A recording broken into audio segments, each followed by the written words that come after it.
Ladies and gentlemen, Donk'd. Dispatches of him, and look at Donk'd do it! That's disgusting! Revolting from Donk'd! Donk'd is the truth, Alex. This kid is the real deal. CS2's first Katowice live in the Spodek came to an explosive conclusion.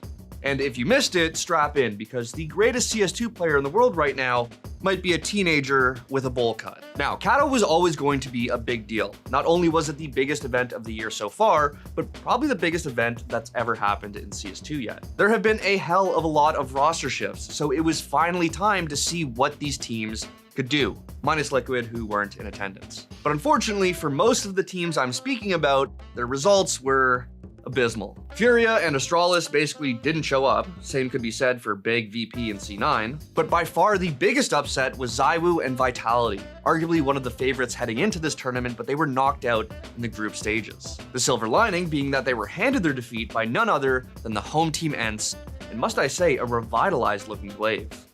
Fire removes him from the support of D-Hub, but at least now he's got Glaive. Do they try to crunch this? Ooh, this could be the call, actually. They're going to throw themselves at the ramp fight, and if Mezzi's not ready, oh, he goes down. But Spinx inside of the corner, spotted out by D-Hub. He is locked in, and Kylar just got the supportive frag. They're going to swing on Spinx. AK gets away, D-Hub comes through. Man advantage taken back. That's the Glaive difference. The kill on Apex. There's the close. ENCE put on a fantastic performance, especially considering how quickly this roster came together after their previous iteration was picked apart by Heroic and Falcons. However, despite having the Cinderella storyline, they were consistently overshadowed by another, Team Spirit and their team prodigy, Donk'd. Now, if you still somehow haven't heard of Donk'd yet, I already did a whole video covering his recent meteoric rise, so check that out if you haven't yet. For a very abridged version, Donk'd is a freshly turned 17-year-old rifler who has been making waves since the start of the year for his Scream-like accuracy. Support up in heaven. Smoke, though, denies Jame. Oh my God, with one bullet. But event after event, Donk'd continued to impress us. He proved he was more than just aim, culminating in a win at Bepum Dhaka and an MVP award to go with it. But Dhaka was small potatoes compared to Katowice, one of the most historic tournaments in CS history. How is this kid going to hold up against some of the best in the world at the largest LAN event of his young career? Well, folks, wouldn't you believe it, the kid absolutely slapped the piss out of anyone who came face to face with him. Man, they don't know what's taking place. Oh, he is there. Oh my God. Donk'd Punish. turns it upside down. Magic's a recovery in lobby. I suppose they change places. Are you serious? He's out. How does he just go up and over? He doesn't know what it's like yet. Because he just experienced Oh birth. my God, he just hands it out. He just gives it out. Here's the thing though.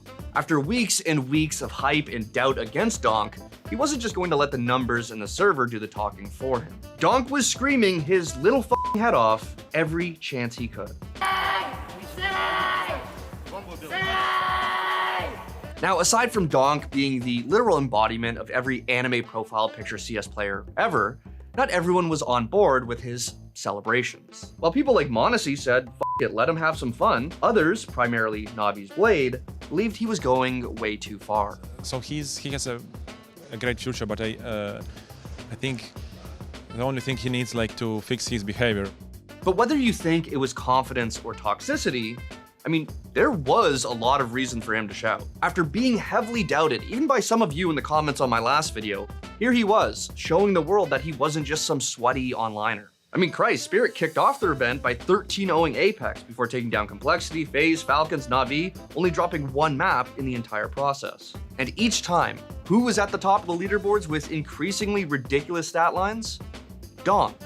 But of course, to the non-believers still moving the goalposts, his real challenge was going to happen inside the Spodek with a full crowd baying for blood. But then Spirit quickly dismantled this newfound super team Falcons, so the real challenge was actually going to be in the grand finals against FaZe, the most decorated team in recent history, a star rifler and a GOAT IGL. How could Donk'd measure up to this task? Well, you know what? In retrospect, I would hardly call any of these challenges. Get the old school smoke wall up to cross secret. Try and take this space as quick as you like, and oh my lord. He's done it again. Donk'd, an opening kill, this time to stop FaZe from getting across.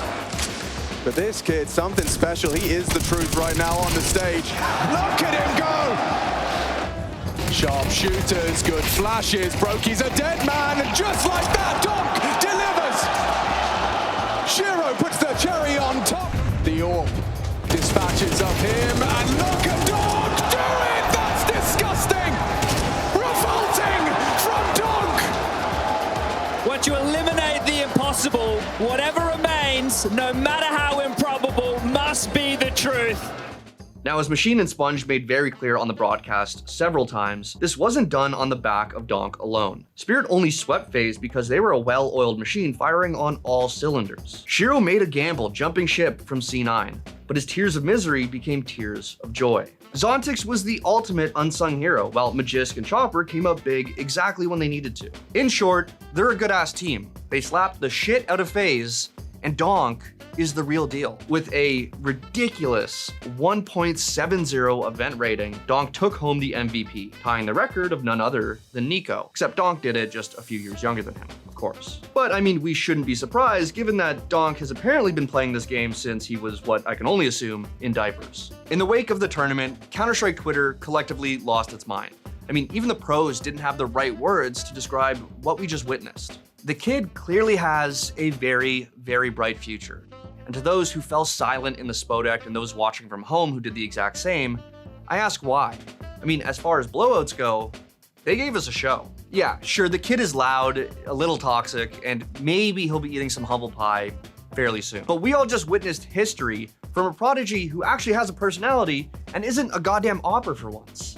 Why don't we just all enjoy the moment and prepare for what he does next? The ultimate cursed timeline would be like he comes back and then Donk'd beats him and then he just leaves again. He's like, no, I'm done actually. Like about 10 years how Donk'd ended simply. Good shit. That'd Good be shit. insane. Wouldn't that be like the most esports anime story? Oh yeah. If finally the one that brings down simple is Donk'd. Yeah.